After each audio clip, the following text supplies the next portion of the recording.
کسی ایک کے باپ کی جاگیر نہیں ہے۔ اس وجہ سے کوئی اگر ہم پر دستور ہند کے خلاف قانون نافذ کرنے کی ناپاک کوشش کرے گا تو ہم اس ملک میں لڑ کر ہی جمہوری انداز میں، آئینی انداز میں، جس طرح سے ملک کی سرحدوں کی حفاظت کے لیے گردن کٹانا شہادت ہم سمجھتے ہیں، ٹھیک اسی طرح سے اس ملک کے آئین کو بچانے کے لیے بھی ہم اپنی گردنوں کو کٹانے کے لیے تیار ہیں۔ اور پھر اس وقت جو یہ کالا قانون جسے ہماری شریعت پر حملہ کیا گیا ہے، ہماری دینی غیرت کو للکارا گیا ہے، اس ملک کے آئین کو توڑنے مروڑنے کی صرف ناپاک کوشش نہیں کی گئی، بلکہ اس ملک کی آزادی کے بعد کچھ دیوانوں نے، کچھ پاگلوں نے، کچھ ہندوستانی، کچھ پاکستانیوں نے ملک کو بٹوارا کر دیا۔ لیکن ہمارے باپ دادا جو اس زمین پہ رہے، اور میں جناب بیرسٹر اسدالدین اویسی صاحب کے سامنے میں بڑے فخر کے ساتھ یہ بات کہنا چاہتا ہوں کہ جس وقت ملک کا بٹوارا ہو رہا تھا، یہ وہ خطہ تھا جس کو پاکستان میں شامل کرنے کی بڑی کوشش کی جا رہی تھی۔ میں مبارکباد پیش کرتا ہوں اور خراج عقیدت پیش کرتا ہوں اپنے بزرگوں کو کہ ہمارے باپ داداؤں نے اس وقت اس ملک کو سالم رکھنے میں کتنی بڑی قربانی دی۔ وہ یہ کہ پاکستان بنا تو اپنے وجود سے ہی دو ٹکڑا ہو گیا، پورب اور پچھم کا ہو گیا۔ اگر یہ خطہ سیمانچل کا ذرا کروڑ بدلتا اور آج کے بنگلہ دیش کا حصہ بن گیا ہوتا تو مودی جی یہ بھارت بھی دو ٹکڑے ہونے سے کوئی نہیں بچا سکتا، آسام کا علاقہ الگ ہو جاتا۔ بھارت کو اگر ٹکڑا ہونے سے کسی نے بچایا ہے تو سیمانچل کے غیور عوام نے، یہاں کے مسلمانوں نے بچایا ہے، آپ کے خاندان کے لوگوں نے نہیں بچایا ہے۔ اس کے باوجود بھی امت شاہ آتے ہیں اور یہ کہتے ہیں کہ مسلمانوں کی بڑی آبادی ہے، اور بھاجپا کے وہ لوگ جن کو ہمارے پنچایت نمائندگان نے دودھ پلا کر، خیرات کے نام پر ووٹ دے کر اپنا پیشوا بنایا، ان بے غیرتوں کو پوچھنا چاہیے کہ آخر امت شاہ کے کان میں اس علاقے کے مسلمانوں کے خلاف، اس علاقے کے ہندوؤں کی محبت کے خلاف، اس ملک کے اس خطے میں گنگا جمنی تہذیب کے خلاف اگر کان بھرنے کا کام کیا ہے تو انہی مکھیاؤں کے ووٹ نے کیا ہے، انہی پنچایت سدسیوں کے ووٹ نے کیا ہے۔ میرے بھائی اپنے درمیان نہ بھی غیرت پیدا کرو۔ جسم بیچنے والی عورت طوائف نہیں ہوتی ہے، 70 طوائفوں سے زیادہ گنہگار وہ ہوتا ہے جو ضمیر کا سوداگر ہوتا ہے۔ اس سے ضمیر کو مت بیچو۔ میں غیور نوجوانوں، میں تمہاری آنکھوں میں جو انگارہ دیکھ رہا ہوں، جو انگارے دیکھ رہا ہوں، جو تمہاری پیشانی میں انقلاب کی لکیریں دیکھ رہا ہوں، مجھے یقین ہو گیا ہے کہ مودی خود ہی الٹا لٹک جائے گا لیکن ہندوستان کے سمویدھان کو کبھی پارا نہیں کر سکے گا، اس لیے کہ ہندوستان میں گنگا جمنی تہذیبیں بھی باقی ہے۔ آپ جانتے ہیں یہ معاملہ صرف مسلمانوں کا ہے، یہ مسلمانوں کا معاملہ صرف نہیں ہے، یہ ہندوستان کے دلتوں کا معاملہ ہے، ہندوستان کی دوسری اقلیتوں کا معاملہ ہے۔ جب کوئی چور اور ڈاکو کہیں آتا ہے تو سب سے پہلے اس گھر کے سب سے جمع مرد مضبوط آدمی پر ڈنڈے چلاتا ہے تاکہ یہ خوف زدہ ہو جائے تو باقی لوگ سر جھکانے پر مجبور ہو جائیں گے۔ ہندوستان کی اقلیت کے لوگوں، مائنورٹی کے لوگوں، دلت اور پسماندوں، کان کھول کر سن لو، اگر ہندوستان کی سب سے بڑی اقلیت مسلمانوں کے اس جنگ میں اگر تم نے ساتھ دے کر اس کالے قانون کا خاتمہ نہیں کیا تو آج ہماری باری ہے، کل تمہاری باری آنے والی ہے۔ اس لیے ہوش میں آنا پڑے گا، اور اس وقت ہمیں بہت متحد ہو کر، غیرت مند ہو کر لڑائی لڑنے کی ضرورت ہے۔ بہار کے اس خطے میں کبھی مولانا محمد ولی رحمانی صاحب نور اللہ مرقدہ نے ایک انقلابی جملہ کی شگن کی سرزمین میں کہا تھا، کیا کہا تھا کہ اے غیور مسلمانوں، اے سیمانچل کے دلتوں، تمہاری آبادی اس قدر یہاں پر ہے اور تم اتنے بدحال ہو، تمہاری بدحالی کا قصوروار جتنا پٹنہ اور دلی ہے اس سے زیادہ قصوروار تم ہو۔ اس لیے ہو کہ تم ظلم کے خلاف آواز نہیں اٹھاتے۔ ہونا تو یہ چاہیے تھا کہ ملک میں دلت اور اقلیتوں کے خلاف اگر کوئی ظلم ہو تو یہاں سے جوار بھاٹا کی لہریں اٹھنی تھی اور پورے ملک میں پھیلنی تھی، لیکن افسوس کہ جو لہریں دور سے چل کر آتی ہیں وہ بھی سیمانچل میں تھم جاتی ہیں۔ میں مولانا کے روح کو اطمینان پہنچاتا ہوں کہ مولانا آپ نے جملہ آج سے 20 سال پہلے کہا تھا، میں راجد کا MLA تھا، لیکن اللہ کا شکر ہے کہ وقت کے اس کالے قانون کے خلاف، اقلیتوں پر ہوئے رہے ظلم کے خلاف بہار کی ناکارہ اور ناپاک حکومت کے خلاف اب سیمانچل کے لوگ خاموش نہیں ہیں، بلکہ سیمانچل جو لہریں اٹھتی ہیں وہ پورے ہندوستان میں پھیل رہی ہیں۔ یہاں پر MIM کی جیت اس بات کی انقلابی دلیل ہے۔ میں آپ لوگوں سے کہنا چاہتا ہوں، رات اندھیری ہے اور لمبی بھی ہے۔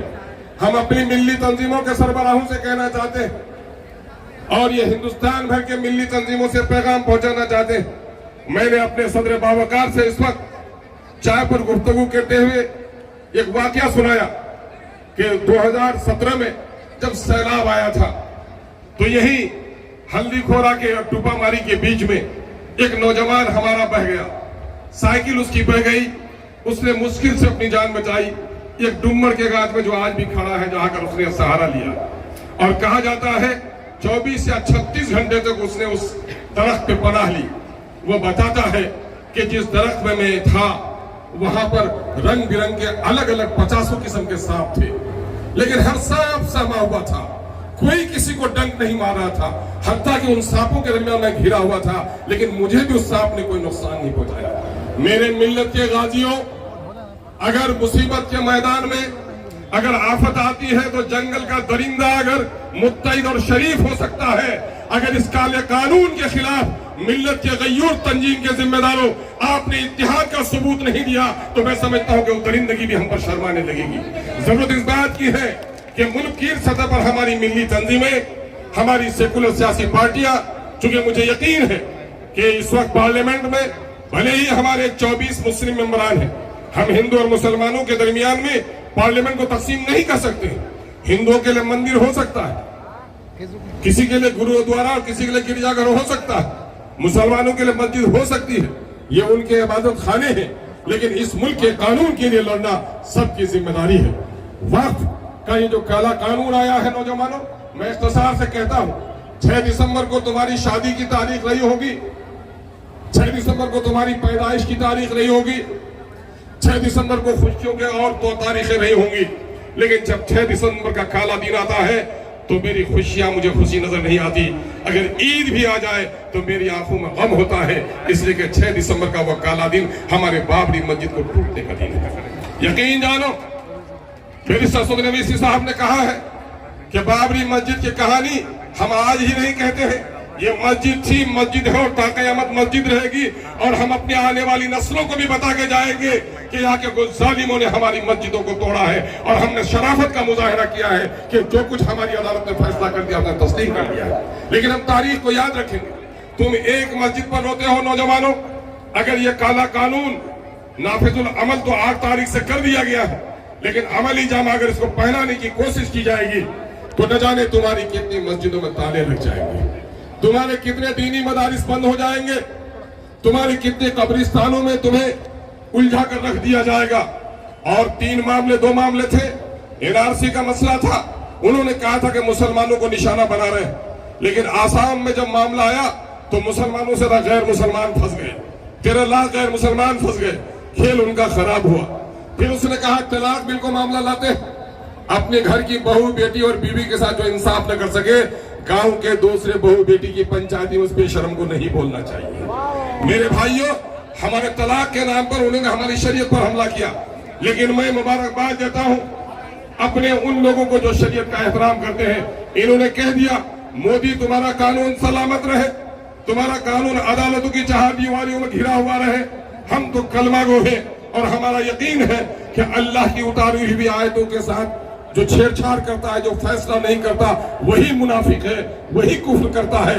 ہم اپنی شریعت کی پاسداری کریں گے، ہم اپنے مفتی اور عالم سے اپنے نکاح کے طلاق کے جھگڑے طے کریں گے، مودی تمہارے پاس نہیں جائیں گے۔ مودی نے جب دیکھا یہ کھیل بھی خراب ہوا اور مودی سب جگہ ناکام ہوا، 15 لاکھ کی جگہ 15 پیسے نہیں دے سکے، کروڑوں کو نوکری دینے کے وعدے کے نام پر اسے پکوڑا بیچنے کو نوکری قرار دے دیا، اور انہوں نے مہنگائی کے نام پر پہلے یہی شخص کہتا تھا کہ روپے کی قیمت گھٹتی ہے تو دیش کی آبرو گروی رکھ جاتی ہے، اور آج دیش کی آبرو کو اس نے وہاں گروی دیا کہ تاریخ میں ڈالر کے مقابلے میں پیسے کی قیمت، روپے کی قیمت اتنی نہیں گری تھی۔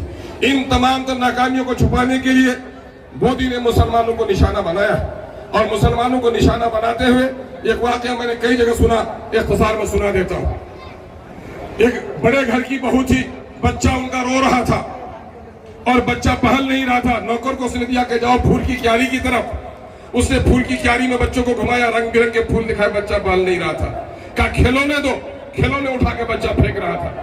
اس نوکر نے دیکھا کہ دبلی پتلی بلی تالاب کے نزدیک کھڑی ہے. اس نے اسے گلے میں رسی لگایا, اور بچے اکثر شرارت کرتے ہیں, جب بلی کو ڈبانے اور اٹھانے لگا تو بچہ کھل کھلا کر ہنسنے لگا. اب اس بہو کی عادت ہو گئی کہ جب بھی ان کا بچہ شرارت کرتا, اب بچوں کو کھلونا دینے کی بات نہیں کہتا, بلکہ اپنے نوکر سے کہتا جا بلی کو ذرا ڈبا, بچہ بہل جائے گا. ٹھیک اسی طرح سے مودی اپنی تمام تر ناکامیوں کو چھپانے کے لیے کچھ بھی نہیں کر پاتا ہے تو اپنے مصیروں سے کہتا ہے کہ مسلمانوں کو پریشان کرنے والی کوئی سازش کرو. چنانچہ مسلمانوں کو پریشان کرنے کے لیے اس نے ایک کالا قانون لایا. اب جانتے ہو کیا ہوگا؟ یہی NRC کے زمانے, CAA کے زمانے میں تحریک چل رہی تھی, اور اس بل کو بھی اگر چاک کسی نے کیا تھا, دوسرا کسی نے نہیں کیا تھا, بلکہ اس بل کو بھی, کالے بل کو بھی چاک کرنے کا کام کیا تھا تو صلاح الدین اویسی کا بیٹا بیرسٹر صفدر اویسی نے کیا تھا. اور اس کالے قانون کو بھی چاک کر کے, وہ صرف کاغذ کو چاک نہیں کرنا تھا بلکہ پورے ہندوستان کے غیرت مندوں کو ہمت دلانا تھا کہ نہ کربل میں, نہ مقتل میں, نہ شاہ کے آگے مودی سن لے کے مسلمان جھکتا ہے, فقط اللہ کے آگے تمہارے کالے قانون کے سامنے من نہیں جھک سکتے. اس کالے قانون کی خرابی کیا ہوگی؟ CAA کے زمانے میں ارڑیا سے پچھم راشد بھائی گواہی دیں گے, ایک جھگڑا ہوا دلتوں کے ہاں. کیا ہوا؟ جب پنچایتی بھی نشہ اتر گیا تو کہا کیا کہیے مالک, اپنی زبان میں بولا, ہم لوگ بلا وجہ کے دونوں بھائی لڑ گئے. کہا کہ کیا ہوا رے؟ مالک بولتے ہوئے شرم آتی ہے, بولا بولو کیا ہوا, پنچایتی تو کرنی ہے. کہا مالک شہر سے کچھ لوگ آئے تھے اور ہم لوگ کے کان میں بات سنائے تھے, یہ جو CAA کا کالا قانون مرچی لگائی گئی ہے یہ مسلمانوں کو بنگلہ دیش اور پاکستان بھگانے کا ہے, اور جب بنگلہ دیش چلا جائے گا تو یہ زمین تم لوگوں کی, یہ مکان تم لوگوں کا ہو جائے گا. مالک ہم لوگ سمجھے کہ یہ صحیح ہے, تو میں نے کہا تھا اپنی بستی میں کہ یہ جو بھاگ جائے گا تو پچھم والا پکا کا مکان ہم لیں گے. تو گاؤں کا دوسرا بولنے لگا کہ نہیں پکا کا مکان ہم لیں گے. اسی بات میں ہم لوگ لڑ گئے تھے. یقین جانو یہ واقعہ ایسا نہیں ہے, سچائی پر مبنی واقعہ ہے.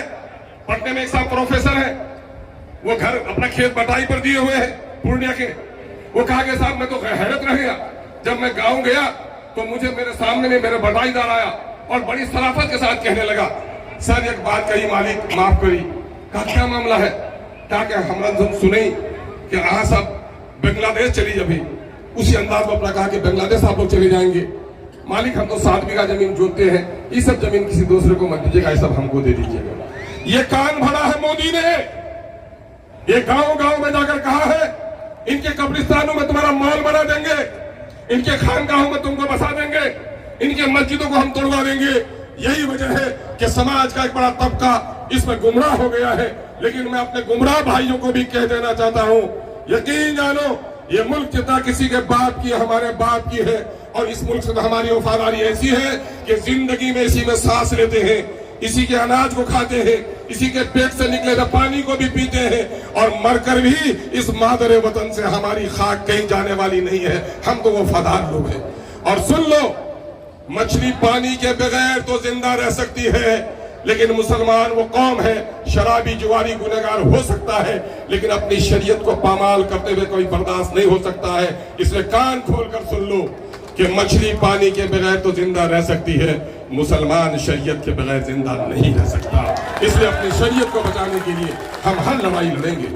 مجھے خوشی ہے کہ اس وقت توصیف عالم صاحب نے پارٹی میں شمولیت اختیار کی ہے. پچھلے دنوں کس نے کیا دغا دیا ہے یہ آپ کے سامنے میں.